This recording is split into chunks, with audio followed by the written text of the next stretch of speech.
We had a little tete-a-tete on the WhatsApp about Pulp being the best band ever. No, you were obnoxious, and I sent some laughing emojis. That does not constitute a tete-a-tete. A tete-a-tete, mano a mano on the WhatsApp group. In front of our colleagues, by the way.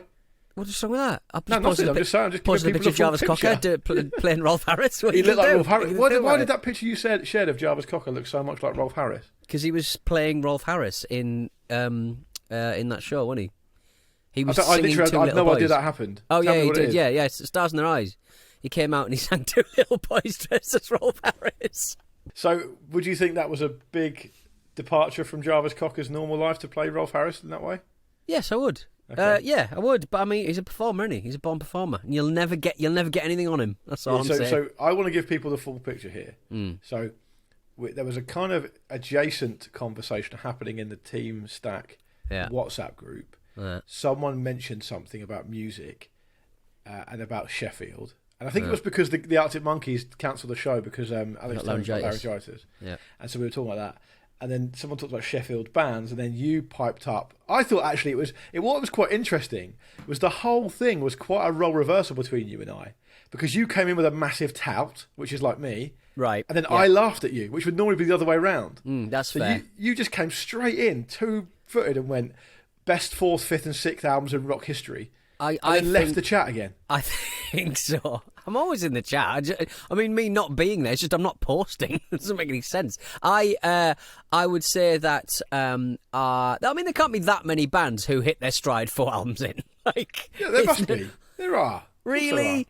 I mean, there can't be, really. I mean, but to go from where Pulp were, awful, to where Pulp got to, excellent. Awful. I'm very much in because I'm going to see them next week. I think I'm very much in the I'm very excited about seeing Pulp live kind of. No, I think it's great that I don't wish to bestow any ill feeling towards them upon you. I like that you like them. I've not got an issue with that. You're presumably talking about His and Hers, Different Class, and This Is Hardcore, right? Yeah. Okay, you're saying that's a great album run. That's a great album run. There's a wider conversation some of my friends and I have about has any artist ever done 5 10 out of 10 albums in a row, right?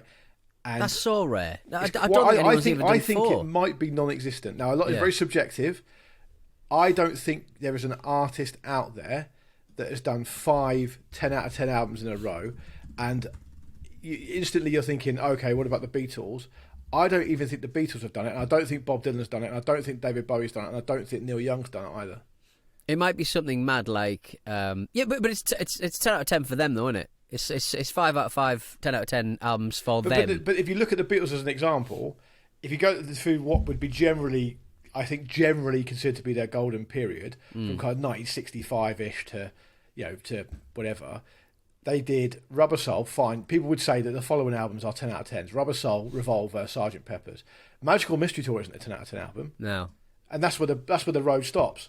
And it's very difficult to find an artist that's done that. The only one I could potentially think of, this is going to get me a lot of trouble with both with you and with the listenership at large, is I wonder if the Super Furry Animals have done it. I think they might have. I think they might have. About you maniac? No, I genuinely think they might have, mate. You were saying Primal Scream have done it next. What's wrong with you? No. I like the Super Furry Animals, but even you've got to sort of go right. Even for British pop music of that genre and that era, that double-decade sort of period. That's not up there. It's just not. I think if you ignore, and this is potentially problematic again, I'm turning into Andrew Tate myself here. If you ignore the Welsh language album, which I don't necessarily. Fuzzy Logic, Radiator, Gorilla, Rings Around the World, and Phantom Power are all fucking brilliant. They're all fucking brilliant, but they're not like. They're just not. They just can't be up there. They're not. Jarvis 5 out of 5, Cocker 10 is out of 10 not albums. fit to smell the exhaust fumes of the fucking bus that takes Super Furry Animals laundry to the fucking laundrette. Good.